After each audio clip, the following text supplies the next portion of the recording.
Hey, what's going on, guys? My name is Ben. I'm a gamer. And I'm James, an outdoorsman. And today we're going to be reviewing episode 6 of Obi-Wan, the season finale. Talk about what we liked about it, maybe what we didn't like about it, and then just summarize how we feel of the series as a whole. This is the one everybody's been waiting for, guys, so sit tight, grab yourself a drink, and let's have some fun. Cheers.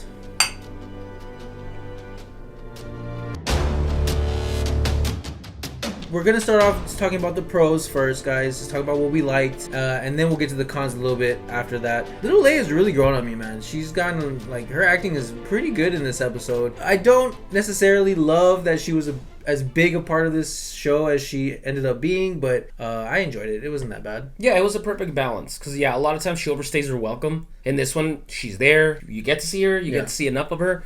But let's move the story with Obi-Wan, and other characters that we're more interested in. I liked the scene where Vader is on the Star Destroyer and the Inquisitor is there and he's trying to talk Vader out of chasing Obi-Wan. He's like, I like that because a lot of these Inquisitors so far have shown no spine besides the Grand one. But this dude is standing up to Vader. Like, he's straight up talking to Vader like, we shouldn't be getting distracted, Vader, come on. Yeah. And Vader's like, nah, I'm gonna do what I want. The Grand Inquisitor, like you said, like, he's the only one that actually shows any kind of competence. Yeah. Where's the other one, Fifth Brother? He didn't even show up the last episode. He Tokyo drifted us. Yeah. He Tokyo drifted right out of the series, bro. We get another Darth Vader Obi-Wan Kenobi showdown, and I was pretty impressed with this one, man. Yeah. I really enjoyed it. I feel like this showdown was worth the price of admission for me. Yeah, it definitely was really, really awesome. All the rocks and one of the likes that one of my likes is this show had really interesting places, like really interesting planets, and I really liked this planet. I did like the planet he brought Vader to. I was it's like the Grand Canyon at night, and I even like the showdown on Tatooine at the Lars homestead. Mm-hmm. I'm a sucker for the desert at night. Or have you come to kill me, Obi-Wan? Yeah, have you come to destroy me or whatever? And he's like, I will do what I must. We get that whole thing again. And we really start to feel that episode 3 vibes again. And it's been tough for me because I know it's Hayden in there for some scenes at least. It's Hayden in that suit talking and stuff. But with the whole James Earl Jones voice over it, like, it's really hard to picture Anakin in that suit for me. So this scene went leagues, like, so far, because he's one of, if not my favorite character, one of my favorite characters. Anakin. Not so much Darth Vader, Anakin. So I just wanted to get more of him as Darth Vader. I don't know if that makes sense, but we do get that. They do it in a very beautiful way and a very simplistic way that I think works. It's a little convenient. He gets because this is the second time this happens where he gets his helmet cut in half. And you can see his eye. And you get to see his face. Yellow pupil. Yeah, I loved it though, guys. I was so suckered in, and like, I especially loved him talking and you hearing his regular voice getting mixed in with his Darth Vader like comms. I love that to death. I loved it so much, and that's a big chunk and a big reason why I am a fan of this episode. I loved the Force, seeing them using Force, seeing their the choreography and their lightsaber fighting. What did you think about all that? I liked it. I thought the fight was really interesting. They were both going at it. They were coming from someone who doesn't really care too much about the lightsaber stuff. Yeah, right? and I'll mention that later. But for now, in this, it's very moody in this one creepy night canyon planet, and they're just going at it, and they're both not holding back. Like, even Vader's like, you gain your strength back, Yeah. I think Audrey just won a Fortnite game, so that might, if you heard that. And then, like you mentioned, you get the cut, which we've seen in Rebels, by the way, when he fights Ahsoka. But people are bringing it up that's on different sides of the helmet. I don't even mind it because it was done so good. Yeah. You could see Hayden Christensen, you could see the makeup, the effects, everything looks great. His burnt looks good. The audio mixing is just incredible. It's beautiful, but it's creepy. I am not your failure, Obi-Wan. It's like poetry. It rhymes. I got a lot of The Exorcist vibes, if that makes sense. Like, he's talking and you know who it is, someone that you love. But there's like a demon but they're voice possessed. It's like you don't know, like, is it really him or is he already gone? So I thought that was great. And then we get Obi-Wan using all his force. Like, Darth Vader's like, you have your power back. And sure the hell he does have his power back because he just lifts every fucking rock on that planet and just hurls it at Darth Vader. That's after Darth Vader leaves him for dead. Yeah. which is silly. Darth Vader and Obi-Wan both not good at finishing the job. Just saying that.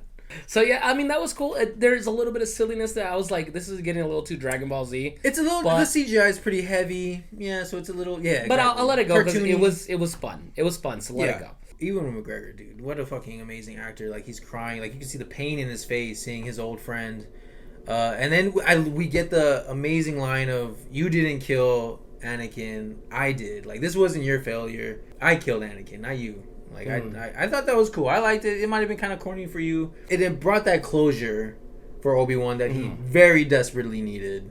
But then he just leaves him. Yeah, that's where we're gonna get into dislikes because I'm the very nitpicky, and this last episode was no different. There's so many things that they're doing that are so baffling to me. It's like, I don't feel like Vader would have done that, or I don't think, you know what I mean? Like, okay, so but before we get to that, there's a couple more nice things that I liked. We get a cameo from Emperor Palpatine. We got two cameos. Yeah, we had two big cameos in this episode, which are big pluses for me. Yeah. So it was cool seeing him again, though, in makeup, talking to Vader. And Vader's like, she doesn't mean nothing to me, baby. You're the one for me. Don't worry about it. I mean, it makes sense. Yeah, it does. They're jealous, and, they're always, like, going behind each other's backs. And it's like he was trying to make sure, reassure his girlfriend that he's not seeing a side piece or something. I thought that was really funny. And then we get the big boy I have been waiting for this entire season, which they've been teasing it from the entire season on purpose because they knew if they started teasing it, we'd be wanting it. And we were going to hold out hope until we got it. And sure enough, we did. We get it at the very end. What do you think about how they executed the Qui-Gon cameo? I mean, I thought it was fine. And, of course, Liam Neeson is very fun as Qui-Gon as always. He's always that, like, funny Jedi. He's kind of, he's not so, like, stuck up. Chilling. It connects the dots how Obi-Wan learned to become a Force ghost. It makes sense. Yeah. Not only that, but, this whole episode is about Obi-Wan kind of getting his groove back, his confidence back after years of, doubt and guilt. We see, from start to finish, Obi-Wan's journey to, like, just find himself again. He leaves Luke with Owen and Beru. I kind of like that. I kind of like that he's not going to just go back to doing what he was doing. He's going to be like, you know what? You guys are fine without me. You'll be good. I'm going to go off, just do something else. I'm just bringing more danger, if anything. And that does kind of make sense. Yeah. Because he's too hot right now. He's got too many stars on the GTA scale. One thing I did find a little funny is when he was moving out of his little cave, which is a great little spot. I would camp there. He has the little Fresh Prince of Bel-Air last episode. Yeah. Like the end of a sitcom, like looking back and like... I was like, bro, it's a cave, dude. Green Day starts playing, it's like... a cave, bro. I hope you had the time of your life, and it just takes off. Like, did you really love that cave that much? Okay. I would camp there any day. And then we get the hello there. Hello there. Everybody's been wanting hello there. That's more of a meme than anything at this point. People just wanted the meme. That's going to do it for about all the positives. We haven't talked about Reva and any of the positives. I do have a positive for Reva. I do kind of like how her story ended where she just couldn't bring herself to kill Luke because she just saw herself. And she just admitted to herself that she was just too weak to do it and she just wasn't evil enough. I don't think that's necessarily a bad thing. Like, I couldn't bring myself to slaughter an innocent child. Yeah, exactly. I don't think it's a bad thing. I think it's a good thing. It's for her. She felt like it was a bad thing, but it's not. That's how everybody feels when they feel like they were meant to do something and they don't reach their goal and they feel like they failed. But I mean, maybe it just wasn't for you. Like do something else. Go work at Tatooine's Baskin Robbins or something. This is where we get into the real shit. So let's go ahead and talk about the dislikes. And once again, if you enjoyed it, by no means do I want you to think that, you're wrong for enjoying it or anything like that, guys. But they're just a little nitpicks. Some of them are filmmaking stuff, and I'm very, very almost OCD when it comes to stuff like that. Guys, I don't know if you knew this. Anybody who's new to the channel or new to us in general, James here is a little kind of like an amateur director of his own. He has directed. I have been under his direction in our own project, Operation Survival, on his Junkyard Fox. Yeah, and in a music video as well. And he's going to be like, y'all in the mood for a hunt? And you're all walking with the sunlight, the sunlight behind you. Everyone just looks very menacing as you walk towards the camera. And this guy knows what he's talking about. He's got a very good mind for storytelling and directing. Thank you. He's got natural talent. So I say take his word with a little more grain of salt than you would take mine. That's for sure. Thank you. I appreciate I just felt like you deserved that before. There's a little bit of credit before you shit on this. I focus a lot on the filmmaking and the sequentials, the The the storyboarding, little details, the little decisions that kind of, that wouldn't be a, how do you say it? Like, it wouldn't be a decision a character would make, that kind of stuff. So the first one that I didn't really care for was the whole Last Jedi type pursuit. It is cool for a couple of seconds. And very reminiscent of episode 4. They're hitting you with that nostalgia. That's great. But then, it's like, you are a kilometer-sized ship. You guys don't have ships that are faster in there to go in and just deactivate. I'm not saying to blow them up, but send some TIE fighters. Where are your TIE fighters? Yeah, destroy the engines, slow them down, grab them. Like, it's just like... Where's your tractor beam? Exactly. Once again, very convenient. I got a lot of The Last Jedi vibes. And then this leads us to the second thing. And I was going to talk to you about that when you were talking about the likes. Vader is so adamant about getting Obi-Wan that he abandons pursuit of these people. And even the Inquisitor next to him is like, but sir... And Vader's like, I don't care. Prepare my transport. He's like, gonna go. But sir, maybe don't be a simp to kill Obi-Wan. Yeah, but see, even if Vader was like, I don't care, I want Obi-Wan prepare my ship. Guess what? You guys have thousands of employees in this one ship. Keep chasing them. And multiple ships, probably. He has a TIE fighter, and Anakin's an amazing pilot. If he wanted to, he could just shoot Obi-Wan out of the sky right there and then. So the whole I'm taking the entire fucking thing to go get Obi-Wan. Yeah, that was the most goofiest shit. Once again, convenience. And that's the biggest, for me, the biggest issue with the show. It's so convenient. It's a very sloppy script. Because they had all the right parts. That's what makes it the most frustrating, is that they had all the right pieces there.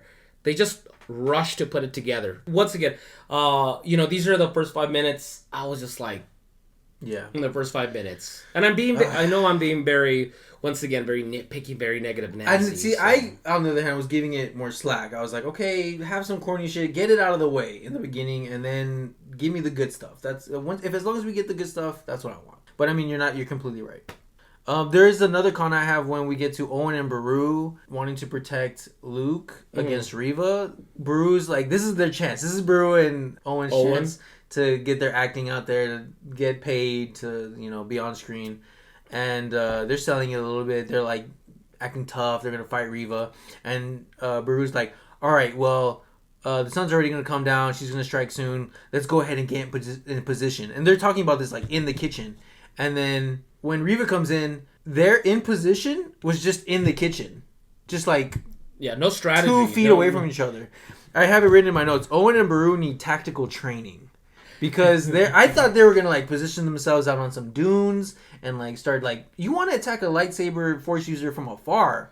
You don't want to be in the kitchen in a closed encounter. I thought that was so dumb. I was like... Because she makes it sound like they're going to do something substantial. And then they're going to they're like, all right, let's get into position.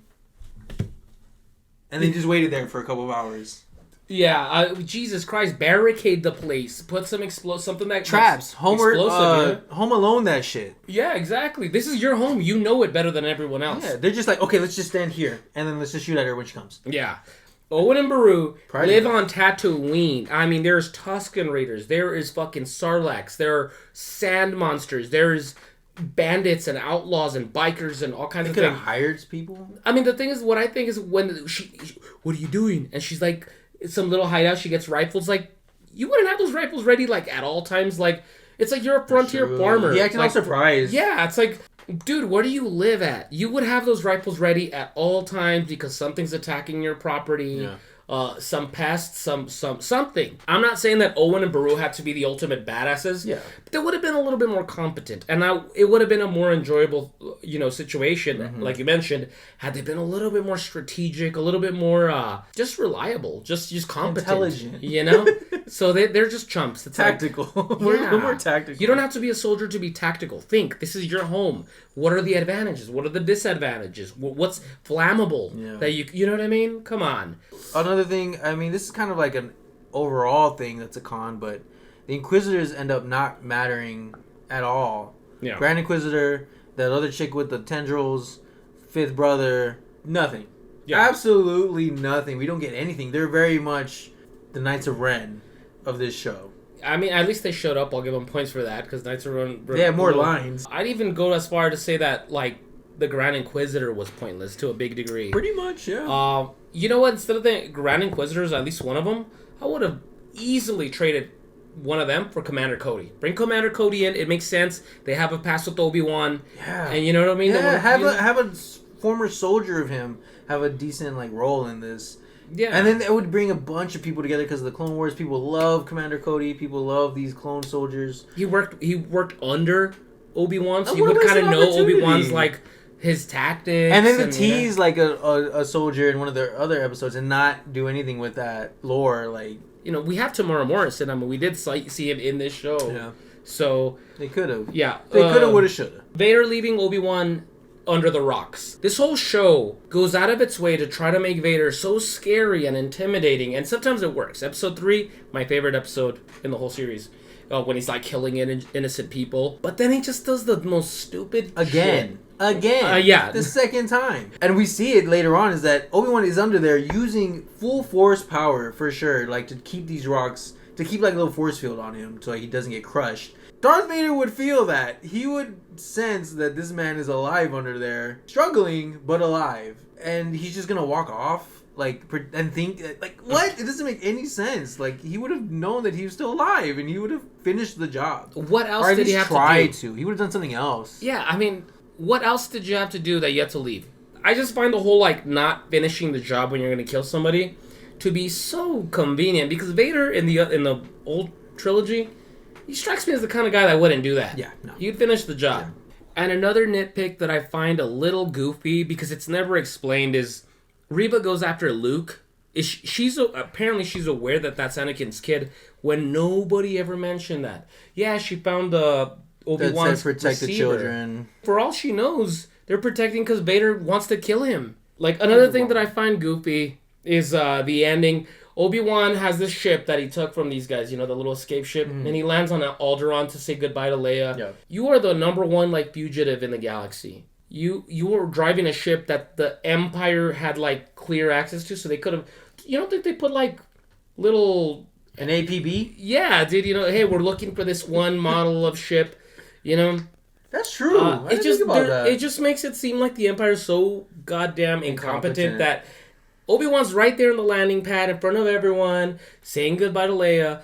Dude, do it in a little secret spot. Do it in some kind of, they met him up somewhere, something kind of thing. Damn, I didn't even think about that. I just think it's just dude, it just kind of kills the whole tension. You don't think, well, what if the guards in Alderaan would, secretly message, the Imperial Crime Stoppers or something. I don't know.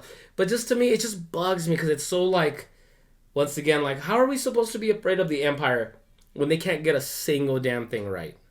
My last biggest con is Reva, and how her story just really ends up not mattering. I do like looking back at her story in terms of themes. It's cool to see her arc. Yeah, but the thing is, her as a character.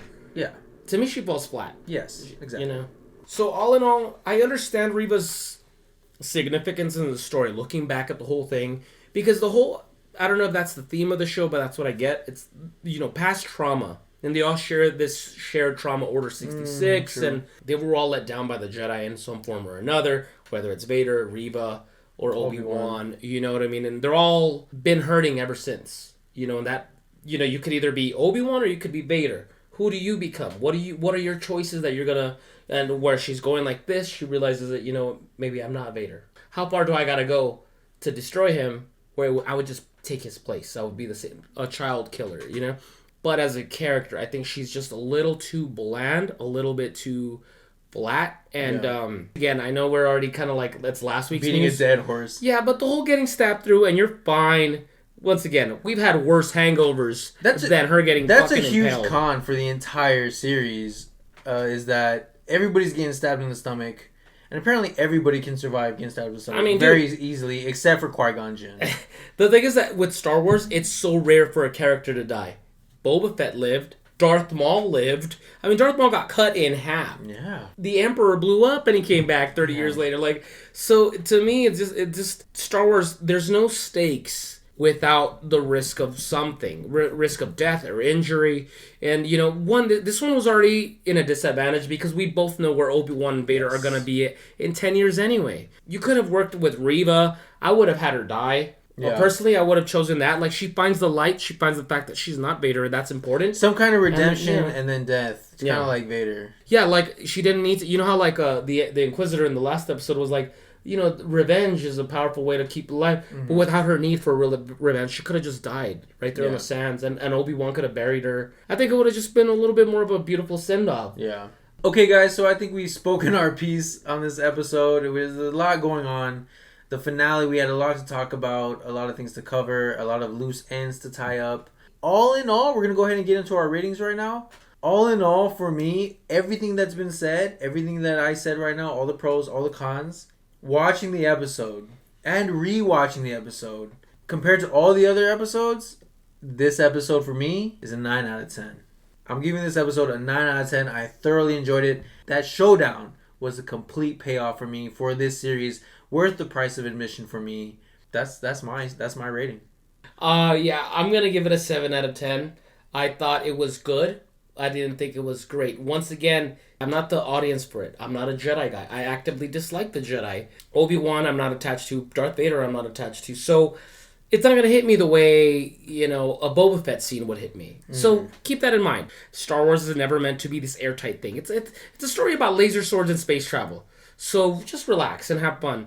But at the same time, when the characters make stupid decisions, they're not scary. When the bad guys just aren't utilizing their resources, to me, it kills the stakes.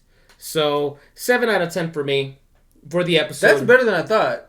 I thought you were gonna give it like lower than that. Oh no! I mean, I will still say it was a solid ending, and it does wrap up a lot of things. It could have been better. Yeah, could have been better, definitely. So those were our ratings for the last episode, the season finale, episode 6 of Obi-Wan. But now that the series is over and we have a whole series to look at, you know, all the episodes, how do you feel about the series as a whole? The series as a whole, out of 10, I would give it a 7 out of 10. Did it have its drawbacks? Did it have its plot holes? Did it have its lazy writing?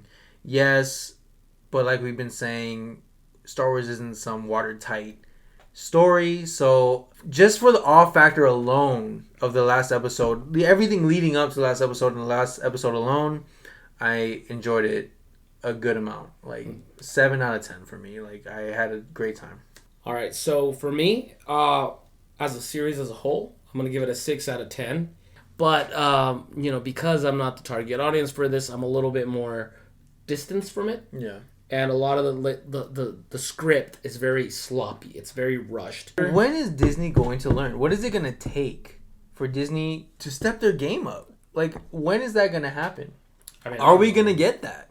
Is this the Star Wars that we're stuck with for the rest of our lives? Just this mediocre, money-making, factory-made Star Wars. Is this all we're going to be left with now? We're never going to have like a 9-10 Star Wars anymore? 8, 9, I mean, Star Wars? I would argue that Mando season 1 and 2 are like up there with 9 and 10, but that's because that was a story somebody wanted to tell. Yeah, it was inspiration. Now it's like, oh, we gotta make it's like Book of Boba Fett. Even though this is Book of Boba, like better than Book of Boba Fett, they fall in the same camp. Disney just wanted something. They gave them a deadline. Hey, you need a new Star Wars show to put up on this time of year. And now I'm actually worried about Mando season 3 because I feel like it may be affected. Okay, so 7 as a whole, 6 as a whole. Guys, what a journey we've been on. 6 episodes of Obi-Wan. Like, these Disney Star Wars reviews have been like a roller coaster for us. But we enjoy doing it. We enjoy doing it because we enjoy storytelling. And we want to see if Disney still has what it takes to continue Star Wars legacy. And so far, besides Mandalorian, they have yet to like reach that standard that the prequels and the original trilogy have set.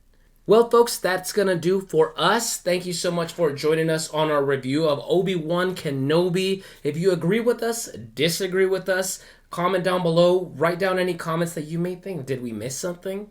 You know, anything like that. We'd love to have conversations. We love Star Wars. That's what brings us together. We're just a couple of nerds. Other than that, guys, because the show is already over, we're going to take a little bit of a break on this channel. Just let us know. We're open to suggestions. Would you like us to review a different show? Maybe on another platform like Netflix? Or would you like us to review movies, for example? I was talking to Ben a couple weeks ago. I'm a massive Predator fan. and the new movie Prey that's coming out in August. I'm pretty excited for that. I would love to review that. So thanks again for watching. We appreciate you all so much. You guys have no idea. We're just a little baby boy channel starting out. So any and all help we can get, it means a lot to us. So all the likes, all the comments, everything. We love you guys. And we'll be sure to see you guys on our next project whenever that happens. Thank you so much. Cheers, everyone. Cheers. What a pleasure. See you next time.